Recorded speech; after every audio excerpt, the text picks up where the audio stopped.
আসসালামু আলাইকুম viewers, Sabinus কিচেনে তোমাদের স্বাগত জানাই। দুপুরে গরম গরম ভাতের সাথে যদি এই গরম গরম মাছ ভাজার রেসিপিটি থাকে তাহলে আর কিছুই লাগবে না। Aha. Yes.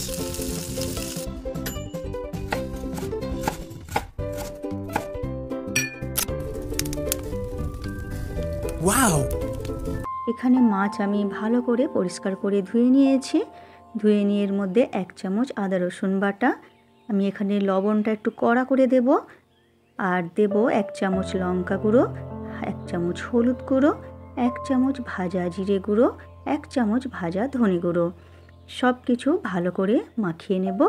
লবণটা তোমরা এখানে একটু কড়া করেই দেবে, কারণ তবেই খেতে ভালো লাগবে মাছ ভাজাটা। এবারে ভালো করে মাখিয়ে নিচ্ছি। নিয়ে এরপর এর মধ্যে আমি এবারে 1 চামচ মিট মশলা গুঁড়ো দিয়ে দিচ্ছি। মিট মশলা গুঁড়ো দিয়েও আবার আমি ভালো করে মাখিয়ে নেব। মাখিয়ে নিয়ে কম করে 1 ঘন্টা ম্যারিনেট করে রাখবো। ম্যারিনেট করে রাখলে মাছের মধ্যে সমস্ত মশলা ভালো করে ঢুকে যাবে এবং খেতেও ভালো লাগবে। এরপর কড়াইতে সর্ষের তেল দিয়ে ভালো করে ধোঁয়া ওটা গরম করে নেব। নিয়ে পরে মিডিয়াম আঁচ করে দিয়ে আমি মাছগুলো কড়াতে দিয়ে দেব। দুপুরে গরম গরম ভাতের সাথে যদি এই রকম মাছ ভাজা, গরম গরম মাছ ভাজা থাকে তাহলে আর কিছুই লাগবে না।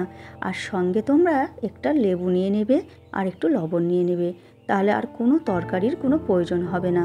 এই রেসিপিটি, এই মশলা মাছ ভাজার রেসিপিটি এত দারুণ হয় যে তোমরা অবশ্যই একবার বানিয়ে খেয়ে দেখো।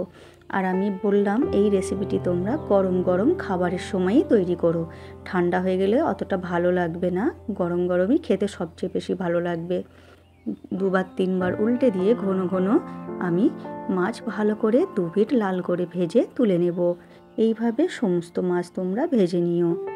এরপর তোমরা গরম গরম পরিবেশন করো ভাত রুটির সাথে। আমার রেসিপিটি তোমাদের ভালো লাগলে লাইক কমেন্ট শেয়ার করে পাশে থেকো। আমার রেসিপিটি তোমাদের ভালো লাগলে সাবস্ক্রাইব করে পাশে থেকো। শেষ পর্যন্ত দেখার জন্য অনেক অনেক ধন্যবাদ তোমাদের।